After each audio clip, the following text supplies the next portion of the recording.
old, a great leading man, you know, like the great film, you know, like Sidney Poitier or Harold Belafonte or Clark Gable or Jimmy Stewart, who's always been one of my favorites. Or Cary Grant, you know, who's acting well up into his late 60s.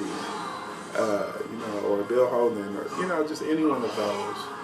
You know, Robert Taylor. A lot of different actors in regards to the way they, you know, I was watching Camille the other day on YouTube, and I think one of the greatest acted scenes is actually the ending of that movie where the first of all, the story is based on the story written by one of the Dubosses. I forget whether it was a father or son.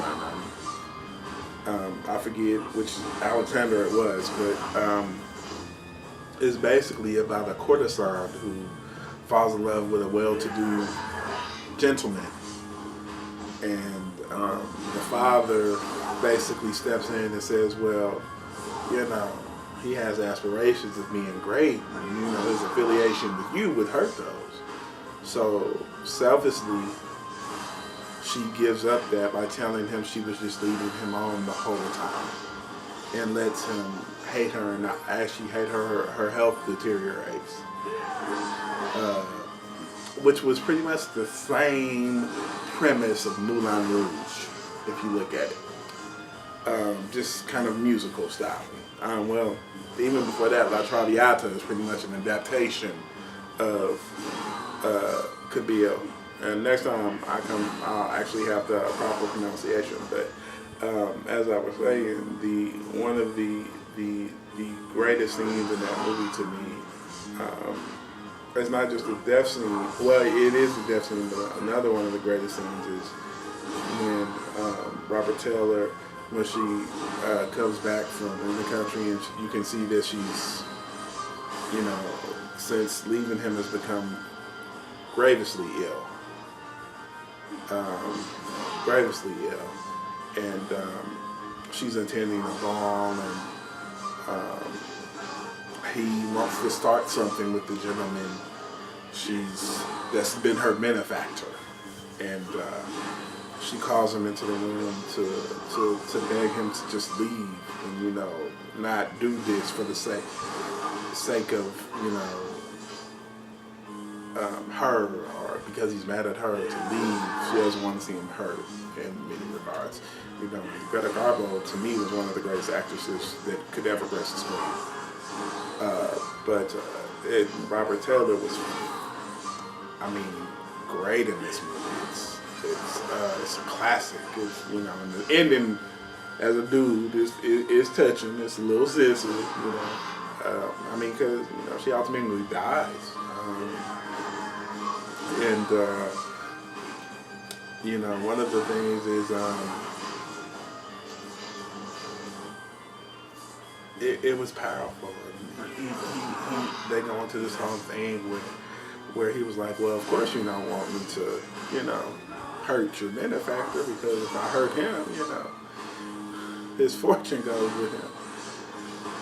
And she, you know, basically, yeah, of course, that's why you shouldn't do anything, you know, I'm a horrible person, yada, yada, yada. And him, still in love with her, says, he said, I came to tell you I despise you, which I do, but I love you also. And, you know, he said, I've won all this at his expense, and, you know, he said, let's leave together. After this runs out, he said, I'll beg, I'll borrow, I'll steal. Selflessly, again, she tells him that she loves the other guy, which is not true. So he calls everyone into the room and embarrasses her in front of everybody, and basically calls her a whore, and throws the money that he won from old boy in the face. And old boy says something to him. He slaps him, which in them days was even like today. You know, it's an immediate sign of disrespect. So he challenges him to a duel. And, you know, to me, that's a very powerful scene. I watch it over and over on YouTube. Over and over, you know. So, I mean, it was two great actors. You know. Greta Garbo, Robert Taylor. And the ending makes it that much more sad because she's basically to the point of where, you know, she can barely stand. And he comes to see her. She's worried about her appearance instead of her health. And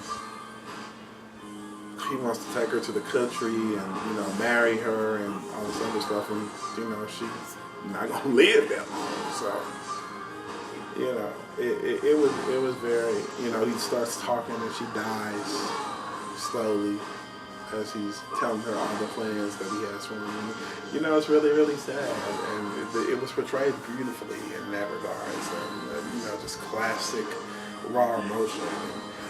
One of the things in comparison to today's movies versus the classic films is I believe that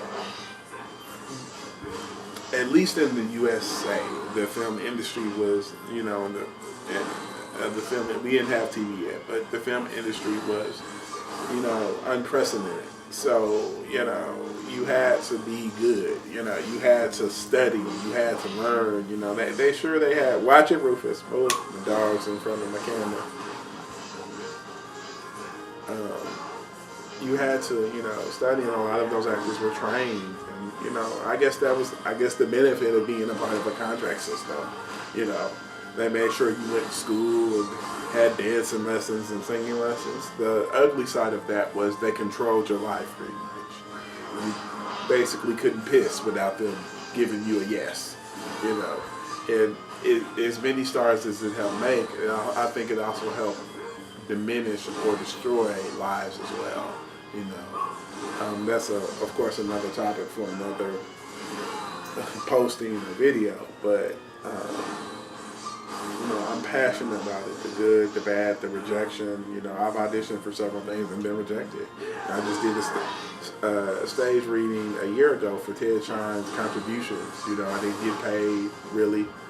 But I enjoy doing it. I enjoyed working with the director and the actors. You know,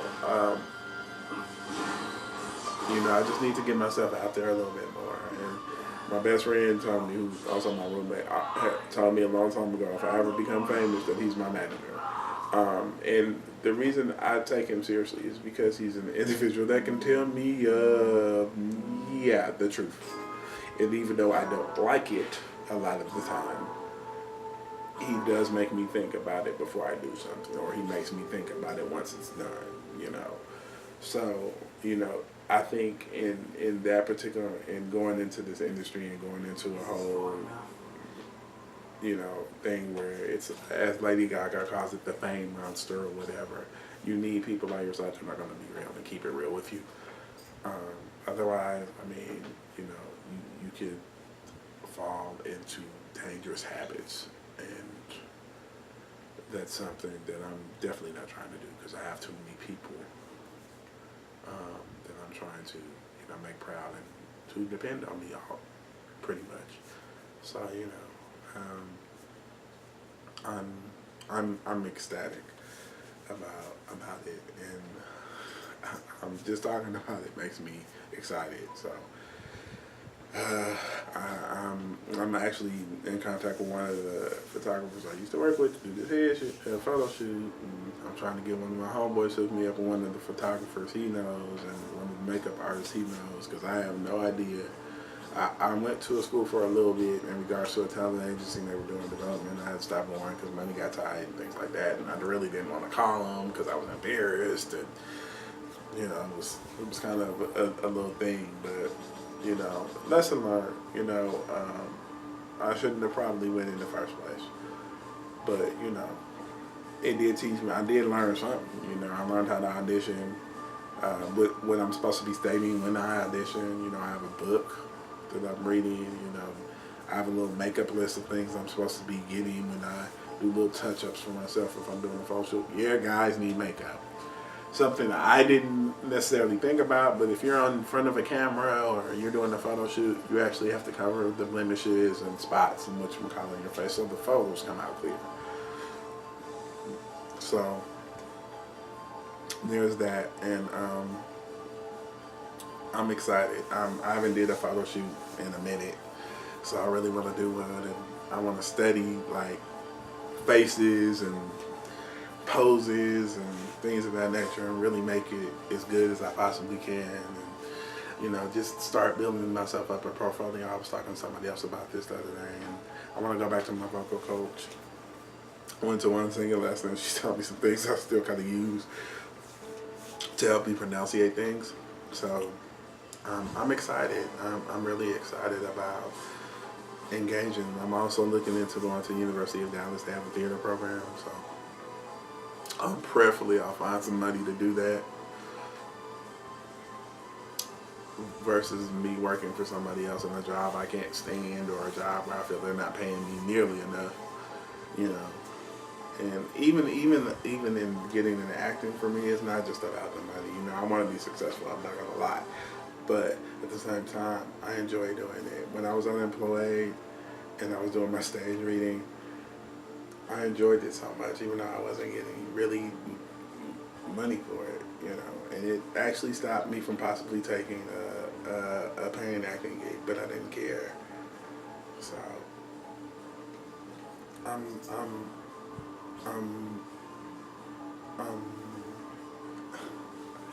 know I keep saying but I'm excited, And I talked a little bit about Drake Jones on his performance. I mean, he's going back to him a little bit. I tend to jump around subjects. Anybody who talks to me knows I'll switch from one subject to another. I think as an actor, he's definitely grown, from, a lot of the films he's done previously. I know Donnie Draco was a breakout for him. So, in regards to that, especially because of the premise of the movie, it was a breakout for him. And, they have a lot of, I'm kind of saddened on TV to see certain series. Downton Abbey is coming to an end this year. This upcoming year is coming to an end. But that show, which was shot entirely in Britain, became such a hit. U.S. is considered the mainstream. The film industry, the television industry here is considered the mainstream.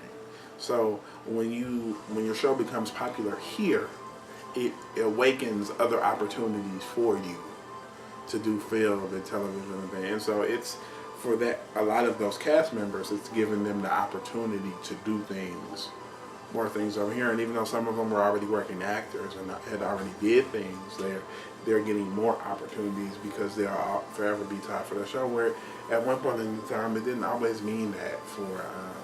I think I put my straight on. It didn't always mean that for actors. I was watching the interview on YouTube, or Piers Morgan, whose show's no longer on, where he was interviewing Nichelle Nichols, Angie Dickinson, Stephanie Powers, and Linda Evans, 4 women who all did memorable appearances on iconic series. Nichelle Nichols, of course, Lieutenant Uhura from Star Trek, the original classic Star Trek.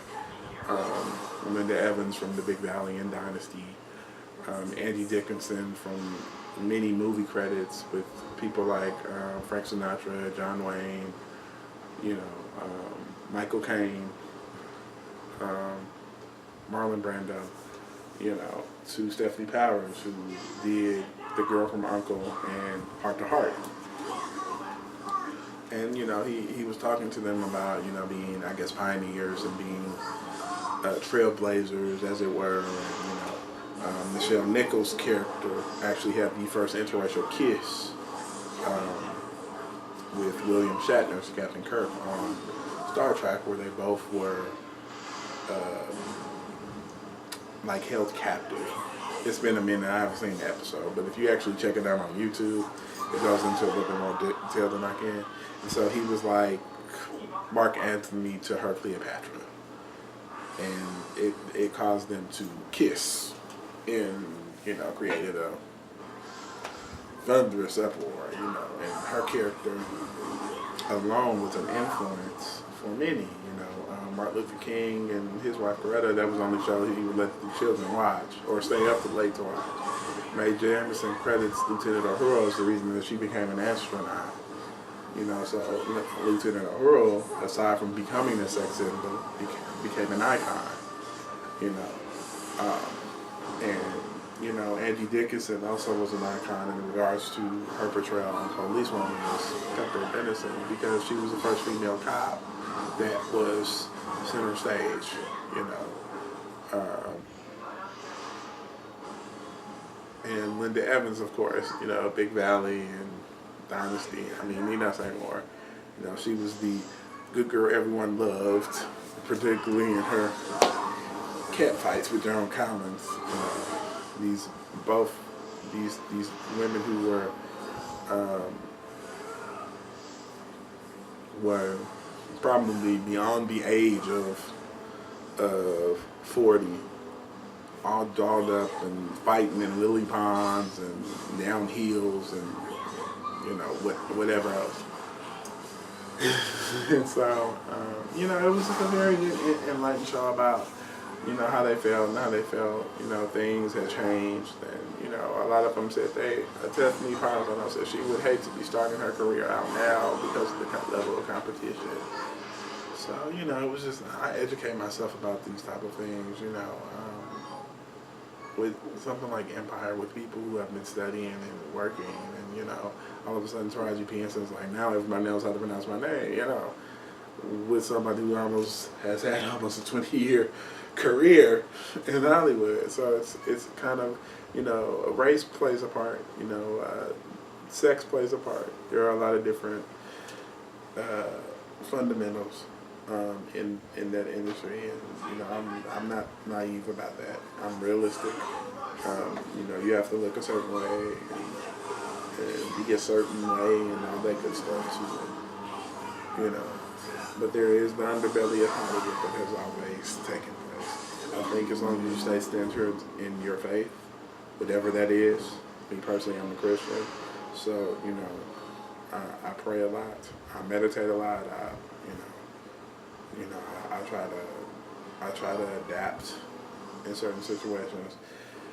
Hopefully, I can get to the level of just being versus letting little small stuff get to me. I'm working on that, but, you know,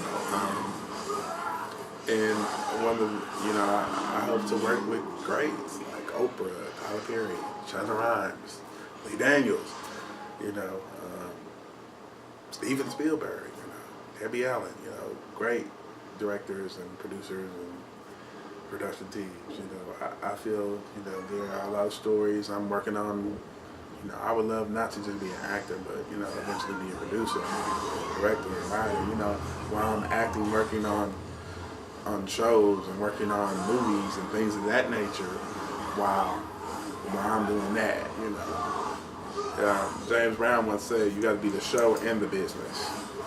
So I'm hopefully working on that. So we'll see.